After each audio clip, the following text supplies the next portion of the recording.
الحمد للہ رب العالمین والصلاة والسلام علی رسولہ الکریم محمد وعلی آلہ واصحابہ اجمعین ومن تبعهم بإحسان إلی یوم الدین اما بعد قال النبی صلی اللہ علیہ وسلم استحیوا من اللہ تعالی حق الحیاء من استحیا من اللہ حق الحیاء فلیحفظ الراس وما حوا وليحفظ البطن وما وعى وَلَيَذْكُرِ الْمَوْتَ وَالْبِلَى وَمَنْ أَرَادَ الْآخِرَةَ تَرَكَ زِينَةَ الْحَيَاةِ الدُّنْيَا فَمَنْ فَعَلَ ذَلِكَ فَقَدْ اسْتَحْيَا مِنَ اللَّهِ حَقَّ الْحَيَاءِ۔ صحیح الجامع الصغیر حدیث نمبر 935۔ رب اشرح لي صدری ویسر لي امری واحلل عقدۃ من لسانی یفقہوا قولی رب زدنی علما۔ محترم ناظرین کرام، السلام علیکم ورحمۃ اللہ وبرکاتہ۔ گزشتہ درس میں حیا ایمان کا ایک حصہ ہے۔ اس سلسلے میں آپ حضرات کی خدمت میں چند باتیں رکھی گئی تھیں۔ مزید باتیں آج کے اس مختصر درس میں سماعت کیجیے۔ حمد و صلوات کے بعد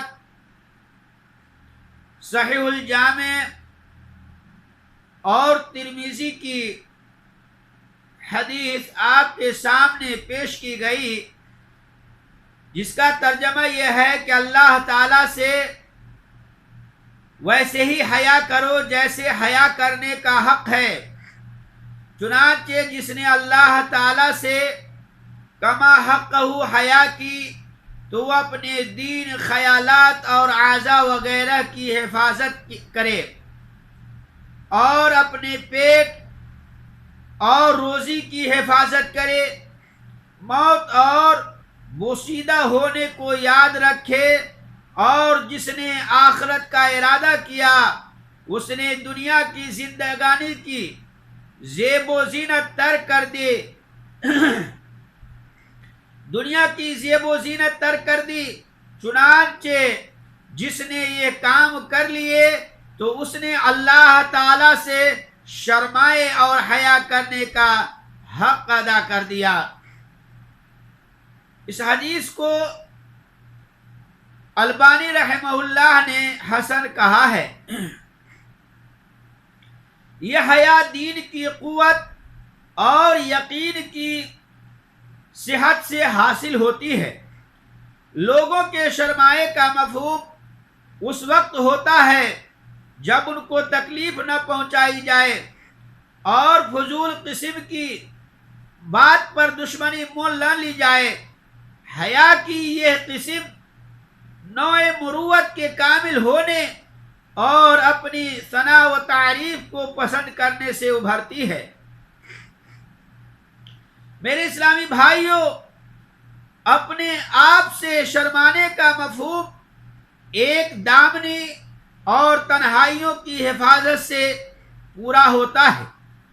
یہ قسم نفس کی فضیلت اور اچھی نیت سے حاصل ہوتی ہے۔ جب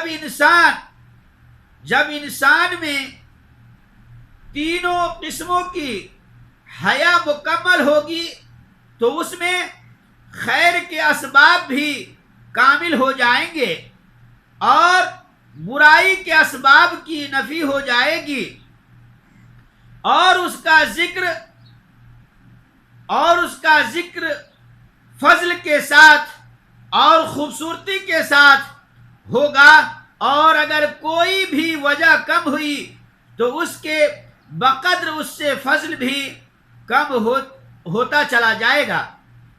اللہ کے رسول صلی اللہ علیہ وسلم نے فرمایا، الحیاء لا یاتی الا بخیر۔ اس حدیث کو صحیح مسلم نے کتاب الایمان کے اندر بیان کیا ہے، اور حدیث نمبر 154 ہے۔ حیا سے فقط بھلائی ہی حاصل ہوتی ہے۔ مزید فرمایا وقال صلی اللہ علیہ وسلم الحیاء خیر کثیر او الحیاء خیر کلہ. اس حدیث کو بھی مسلم شریف نے روایت کیا ہے اور ایمان کے باب میں لایا ہے. حیا تمام کی تمام خیر ہے. ان احادیث میں اس بات کی طرف اشارہ کا بھی احتمال ہے کہ جس انسان میں حیا کی عادت ہوگی اس میں بھلائی کا عنصر غالب ہو جائے گا.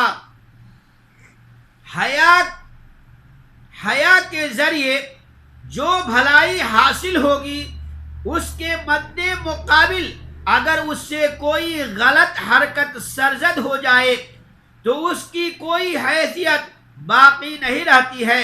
یا مکمل بھلائی اس وجہ سے ہوتی ہے کہ جب انسان اس کو عادت بنا لیتا ہے تو یہ اپنی طرف بھلائی کو کھینچ لانے کا سبب بن جاتی ہے. چنانچہ اس میں سبب اور ذات دونوں وجہ سے بھلائی ہوگی. اللہ کے رسول صلی اللہ علیہ وسلم نے فرمایا ان مما ادرک الناس من کلام النبوۃ الاولی اذا لم تستحی فاصنع ما شئت. اس حدیث کو بخاری نے روایت کیا ہے اور کتاب الایمان کے اندر اس حدیث کو لایا ہے اور حدیث نمبر 6120 ہے. بلا شبہ قدیم کلام نبوت میں سے جو کچھ لوگوں نے حاصل کیا وہ یہ یوں بھی ہے جب تو حیا نہیں کرتا تو جو چاہتا ہے کر گزر.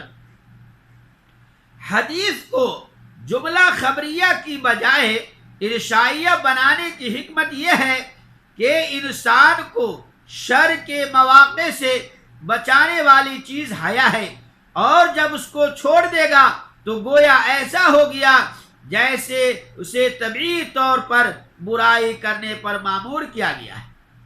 اس کو امر تحدیدی یعنی ڈانٹ کا حکم بھی کہا گیا ہے. پھر حدیث کا معنی ہوا کہ جب تجھ سے حیا نکل گئی تو جو مرضی کر لیکن یاد رہے اللہ تعالی اس پر تیری پکڑ کرے گا اور سزا سے دوچار کرے گا. اس حدیث میں حیا کے معاملہ کے بھاری ہونے کی طرف سے بھی اشارہ ہے.